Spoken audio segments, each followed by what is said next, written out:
exercises I've been to where there was like a 20-year-old doing like laps around us.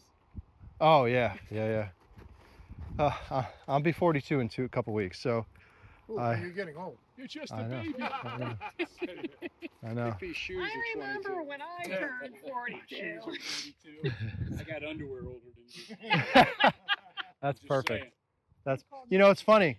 It's funny. So I have I manage a team at my day job, and one of the guys he started in 1984. I was born in 1983. Oh, Yeah, he's been there almost longer than I've been alive, which is pretty crazy.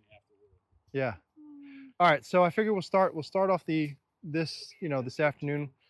We talked about shot calling, but we'll do a couple exercises just to get you guys familiar with shot calling, right?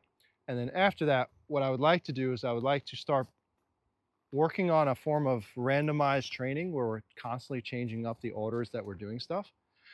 And what we'll do is we'll set up a couple of stations here, and we'll basically start to apply all the things that we've done in a randomized fashion, right?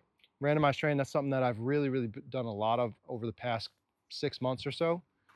And from a training perspective, you can focus on a particular skill set while being able to get more experience from individualized reps, especially from competition perspective and life perspective. Every stage we shoot in a competition is probably a one-off. Like we're never going to see that stage again, ever. So being able to train in this way at least half the time, while the other half we spend building skill. That's a very effective way to train. And then the higher level you get, the more you start to favor that randomized style training. And what you learn is, it doesn't matter how it's going to go. If I perform to my ability, things are going to go just fine, right? In the beginning, it's going to be frustrating. I'm just letting you know right now. And even some days when you're setting the challenge appropriately, it is frustrating. For me personally, I trained yesterday and I started setting up targets further because I'm having good success at the current level. And now I go a little bit further, and it's like yesterday was like, yep, not terribly happy with that one. And that's okay. Like that's what has to happen. Guys, you have to make mistakes. You have to fail to grow. That's non-negotiable, right? And that's a challenge in the law enforcement community, right? Where you're taught that the penalty of inaccuracy is death. You're given this severe consequence, but what you're not given the opportunity to learn and fail in order to make the mistakes in training so you can grow and not have that happen in actuality. And that's one of the things that currently law enforcement is starting to get better at as the time goes on. But anyway, before I get totally off track, shot calling, that's what we're going to work on now. So we have these pieces of steel here. We're going to do a simple three-step shot calling exercise so you guys can learn what it looks like, what you guys need to be paying attention to, and then we'll finish up with a simple shot calling exercise to tie it all together. Okay? Now, we talked about shot calling before. So what did we say it was? Well, let's put it this way. There's 3 ways that I can really call shots. Right? 3 things that I could use to determine this is where my shot went. What do you think they are? Where did the dot? Where did the dot lift? Trigger. Where did the trigger break? And where did your finger lift off the trigger? So those are 3 different methods that you can use. Okay, let's talk about them. Trigger break. Trigger break's the quickest. So when we were doing the exit exercise there, I was going off a trigger break. As soon as I feel the trigger break, boom, yank the gun off target. Right? That's the fastest, but that's the one that could be the most risky. Because I've had it happen myself where I'm on target and I'm like, yep, it's there. Boom. I pull off the target or start moving it. The steel is a great one for that one. Like I've done that on steel. You get down there and you're like, it's right there, and you just start to move a little early, and then you do this dance, So, but that works pretty well on easier targets, closer targets, right? So that's an option. That's going to be the fastest. Trigger lift is another one. So instead of when the shot breaks, think about when you start to reset the trigger. That's a little bit more, takes a little bit more time, which is, by time we mean 2 to 3 hundredths of a second, but it is a little bit more positive. I personally like to use that in dry fire because dry fire with that and live fire off of dot lift seem to correlate pretty closely together. right? They're more positive than going off the break. Dot lift is the most, it's probably the most visually accurate because you're using your vision, what you see in terms of when the dot lifts. And that's going to give you an opportunity to understand, hey, this shot probably went here. There is a margin of error too. It's about the size of a fist. Who was I talking about with dot size before? You mentioned 5 Yeah. and 8. So 3, I like between 5 and 8. The reason why, I experimented with a 2. Now, 2 MOA dot, 2 inch at 100 yards, 1 inch at 50, right? Half inch at 25.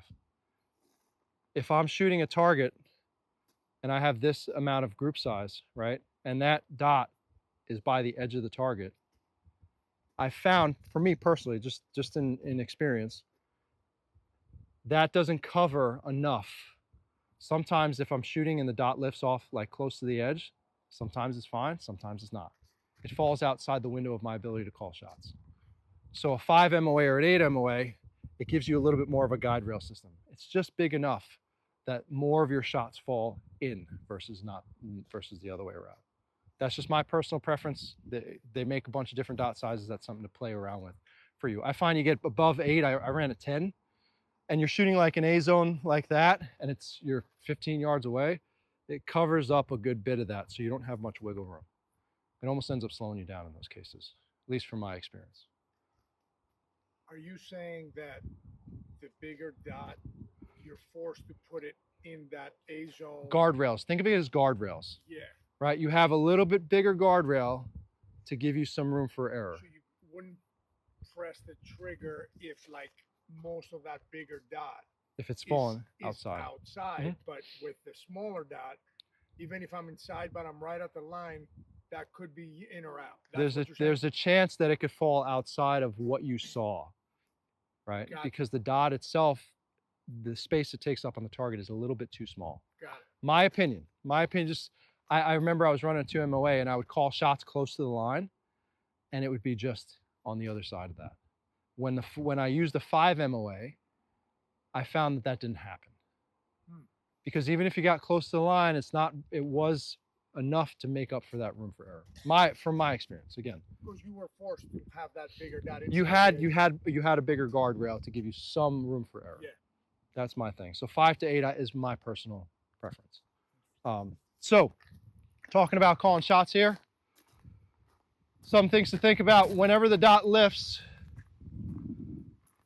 wherever the dot lifts, that's where we would start to say that's where the shot went, right? Now,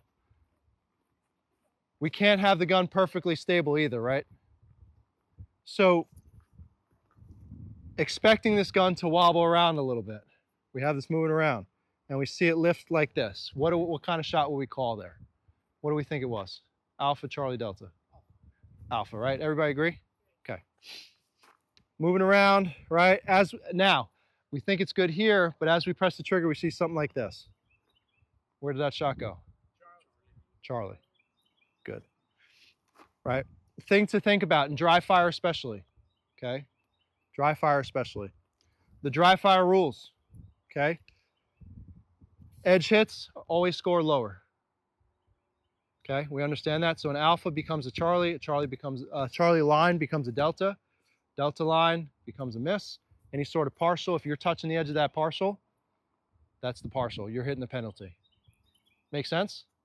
I learned that if I accepted it the other way around, when I'm actually shooting live fire, sometimes it would work out good, sometimes it wouldn't.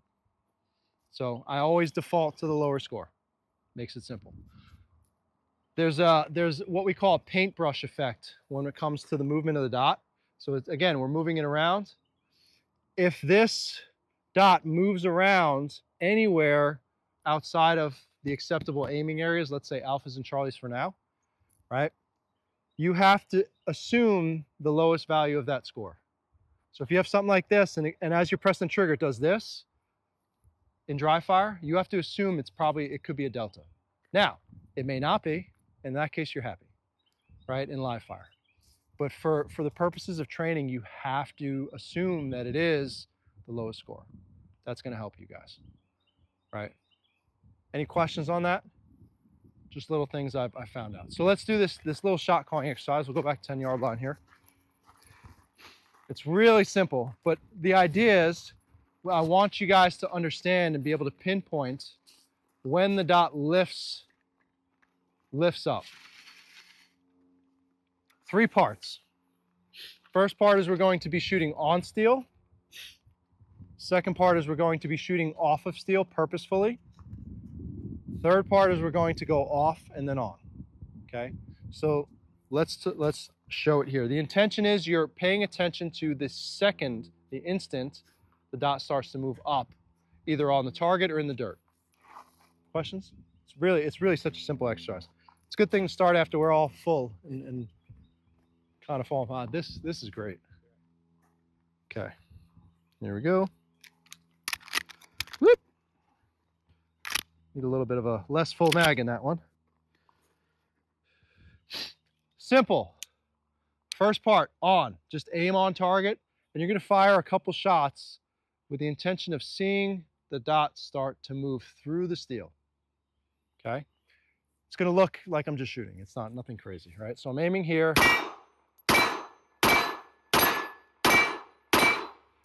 And notice, since these are nicely and freshly painted, where the dot started to move up from is where the impact on steel happens. Make sense? Right? This is not going to be anything crazy, but it's going to give you a good amount of information. Second part, off. Aim into the dirt. Fire purposeful shots into the dirt. And what you're going to notice, where the dot starts to lift from is where the impact in the berm happens to be. Okay? Real simple. Just aim off to one side. Shoot at a pace that you could just pay attention. Okay? Last part is off and on.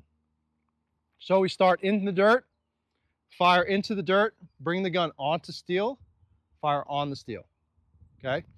If you happen to over transition past the steel, fire another one. Like you're gonna make up the shots until you're on the steel.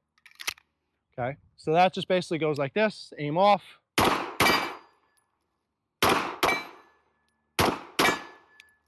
Right? Simple. If you can call shots quickly like that and make up immediately, you're not losing a lot of time. And imagine you have that processing power to know, hey, I was not on the target at that point. I can bring it right back on target immediately, fire that shot.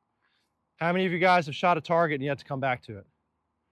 Boom. Oh, myself included, 2 hands, right? So when you start to be able to just, it's not there, make up shot within 0.3 of a second, you start to really salvage anything that can go wrong. And you build confidence. If you know when a shot is not right and you can make it up right away, it also gives you the freedom to let go a little bit because hey, I know this, if a shot is not going to go right, I'm just going to fire right away. That's going to help you tremendously there too, confidence-wise, right?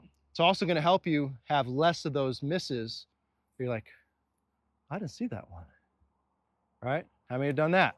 I've done that too, 2 hands, right? So the more confidence you get with this, everything starts to go up. So first part is truly understanding it, right? And then we'll do an exercise to kind of tie it all together. Cool? Yep. I think we have 9 pieces of steel.